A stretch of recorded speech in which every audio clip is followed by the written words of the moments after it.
All right, welcome. Today, we are jumping headfirst into a really wild and super detailed creation story from our source text. It covers everything from the birth of the universe all the way to the dawn of humanity. It's going to be quite a ride, so let's get right into it. It's the biggest question we ever ask ourselves, right? Every culture has its own story, its own answer, but the one we're digging into today, it offers a perspective that I'm willing to bet you have never heard before.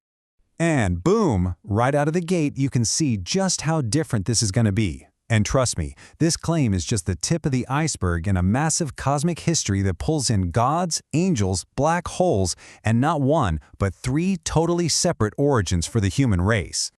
So here's our game plan for this explainer. We're going to start at the very, very beginning with the universe's creation. Then we'll meet the divine beings who shaped it all. After that, we'll see how our own world was made, uncover the multiple origins of humanity, and finally, we'll look at the great cosmic resets that have shaken up our history. So, let's start where every story has to, the very beginning. The text we're looking at describes a universe born not from some big bang, but from this state of pure, formless potential. Okay, so here's how it apparently went down. It all starts with this concept of wuji. Think of it as pure, formless energy, just ultimate potential before anything actually existed. Then, out of that potential, Taiji, or the greatest creator, is born.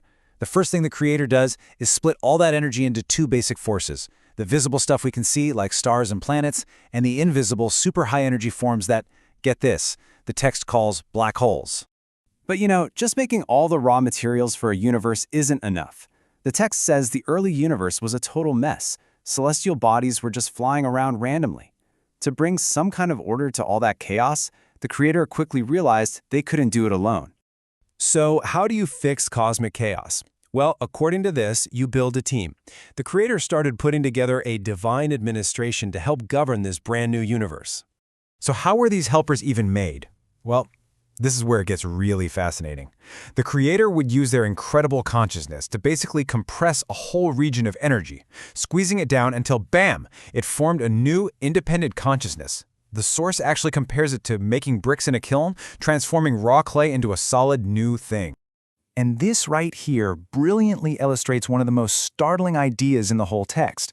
You know those mysterious, powerful black holes scattered all over the universe? According to this story, they're not just collapsed stars. They are the actual physical forms of these divine helpers, the gods.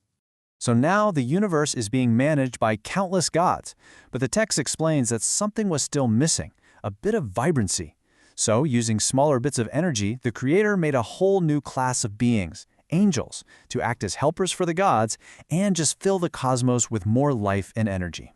But of course, when you create so many independent, powerful beings, conflict is probably inevitable, right? Well, the text describes this fundamental split that would end up defining the nature of our little corner of the universe.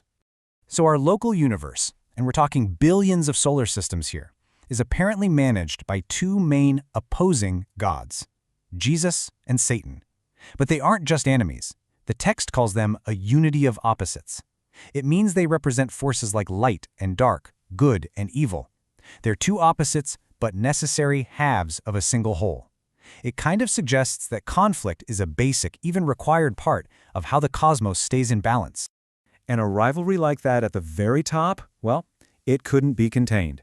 It trickled all the way down, forcing every single one of the new angels to pick a side. This led to a huge division that split them into two completely different groups. So this great angelic split resulted in two factions. You had the Celestials, who followed Jesus. They're described as pure and fun-loving, and their whole philosophy, according to the text, became the basis for what we now call Taoism. On the other side were the Buddhas, the followers of Satan, who were described as arrogant and competitive. The text claims their beliefs ended up laying the groundwork for Buddhism. Okay, so now let's zoom way into our home turf. The text claims that it was the Celestials, led by Jesus, who took on the massive project of building our entire solar system. And yeah, this was not a quick job. This source lays out a truly immense timeline. The creation of our solar system started 4.5 billion years ago. It took more than 2 billion years just to get Earth and its basic ecosystem finished. And then, a billion years ago, they built the moon.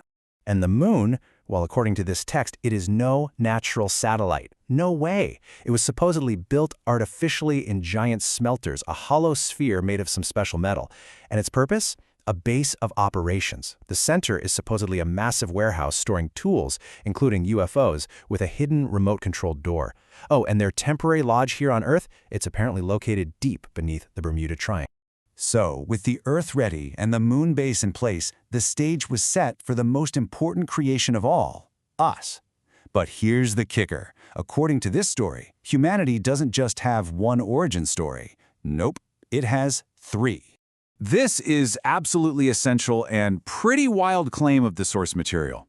It says that Black, white, and Native American peoples were created by the Celestials inside the pyramids, which were used as some kind of laboratory.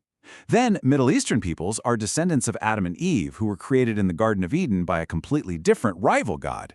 And finally, East and Southeast Asian peoples weren't created by any god at all, but are the self-evolved embodiments of 2 ancient dragons who survived a prehistoric extinction.